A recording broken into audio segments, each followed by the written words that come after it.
So we are back again. Today's topic is a very dynamic topic, okay? And it is much more related to what is going on in the current affairs. Like the most primary thing which is going on in current affairs is what? Indhan, hota na, Durandar Indhan, remember?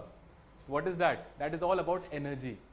The present times, the energy is the biggest, most crucial factor driving the world forces to war itself. But in this turbulent times, very dynamic, ever-changing times, there's a new concept which is very old, but it has been brought up to light, and it is very important for UPSC because UPSC is fascinated with exceptionally good scientific terms which is in the news. So today we'll discuss some of those terms and related to what? This term. You've all heard of it. God, that is God. And we'll try to connect that all of this, how in near future can be the mere representation of what we think and believe is towards the ultimate formation of God. Like God is what in general? Omnipotent, omnipresent, someone, something who knows everything. Everything is calculated. होता है ना? In Hindi we use से कि उसकी मर्जी के बिना एक पत्ता भी नहीं हिलता. Like someone who is that powerful that without that individuals or that energy's presence, nothing can, even a leaf cannot move. So today there's a new concept. It's an age-old concept, but it has been brought up in news, and we'll try to decipher it. It is done by, to some comical extent, the Tony Stark of real world, that is Elon Musk. It's just a metaphor or the nomenclature.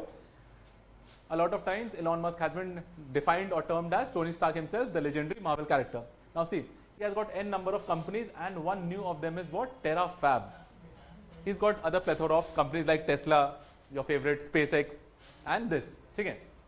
So what he's done new is, he's created a new company which is known as TerraFab. Terra meaning, remember MB, then GB. After GB comes what? TB, Terra. That's the word Terra. And Fab means simple fabrication unit, as simple as that. Okay. Now what will this company do? The main purpose of this company is creating millions and millions, if not more, small chips, small computers. Okay, fabrication units. They will, it simply means they are creating robots, high-tech robots. And what will these robots do? These robots, primarily the name is Optimus. If you want, you can search. It is a humanoid robot. Tesla calls it Optimus. They will create millions of them, and what then they will? They'll ship these robots to outer space and land them on some asteroid or moon per se. In near future, that will be decided.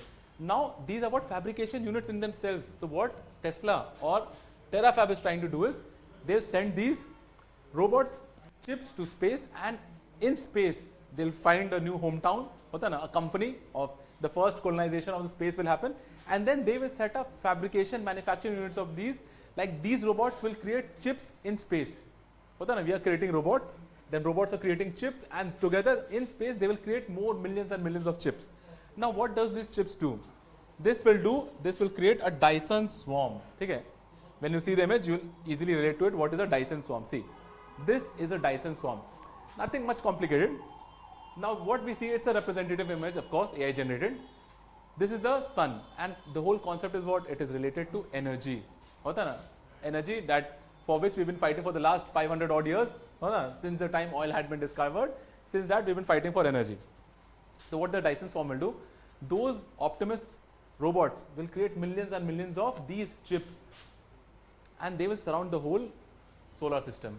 To some extent, the whole sun, as you can see. Now what it will do? It will absorb the sun's direct energy. Now imagine, we are fighting for energy, and pure energy of the sun will be absorbed by these, and then it will be sent back to the earth through infrared, microwave, all these things. Okay? Now see, the fight of energy will end when this happens. Now this system is called a Dyson swarm. You understand? Madhumakhi ka chatta samajhte na? All the butterflies or the honeybees, they swarm something, someplace. That is a Dyson swarm. Similar image. Now after the Dyson swarm is created, the main idea, the main concept behind it is what? Kardashev Scale. Whatever its pronunciation, it works. Whether you like it or not, whatever you want to say, you can say. It's called Kardashev Scale. Okay? Now what is this cycle? This is a very mature form of energy transmission, storage, and delivery. Now see, there are many stages to it. First, foremost stages, it simply means how much energy we can use, we can store, simple. So everything is about energy, the fight is for energy. So this cycle says in type 1, scale 1 of Kardashev cycle said, when we are able to use 100% of the earth's energy itself, this is Kardashev 1. And what Elon Musk is trying to portray in 50 years from now, the future is Kardashev cycle 2, when we will able to enhance, store, use 100% of sun's energy itself. Imagine the energy with it. Two rough estimates, it will be 200 million times more energy than what we require now. That much energy we'll have at our hands. And similarly, Kardashev 3, in which the whole galaxy's energy can be used, and the whole universe, it goes onward. Okay? These are all hypothetical cases, but the starting of that company, Terafab, is now a first step or a giant leap forward for this idea, this very idea which is going on. This. Now see, now where does the connection with God come in? So what is God? Or how do we resonate with God? How do we imagine God? Like someone or something, an identity, be it nature, who knows everything, omnipotent, omnipresent, can do everything, and without its knowledge, nothing is happening. So imagine all this tuned to computers, all this tuned to AI, and everything, millions and millions of chips, if not billions of chips, circling the whole sun, circling the whole earth, the whole solar system, and working in tandem with each other. That is the power of Matrioshka Brain. This Matrioshka Brain, this is the closest representation of image. Such a brain, such a vast, unimaginable power which connects to all the devices of the world, all the devices of the universe, and working with each one in tandem, correcting everyone's thoughts, procedures, everything. That is called what? A Matryoshka brain. You can easily read it. Another visual representation is this. A star, mega structure in space based on Dyson Sphere. Understood? You can read it. The basic idea is given by you. Now, just a passing by reference.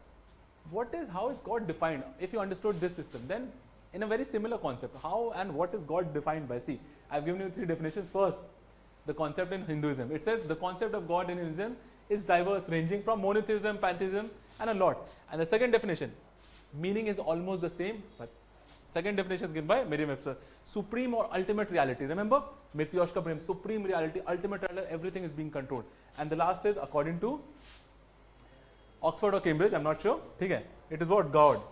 Very simple definition, but all resonates to the same thing, that something so powerful that will make the whole universe, the whole galactical system in its own way work in tandem with each other.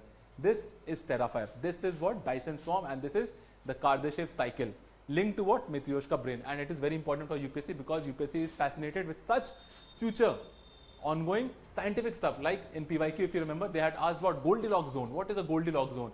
It was similarly to some planet in some universe, some galactic world, which can have the capacity to have a life form. That was the question. So similar to this is it. Okay, that is for today. Next, what we will discuss is the irony of Iran.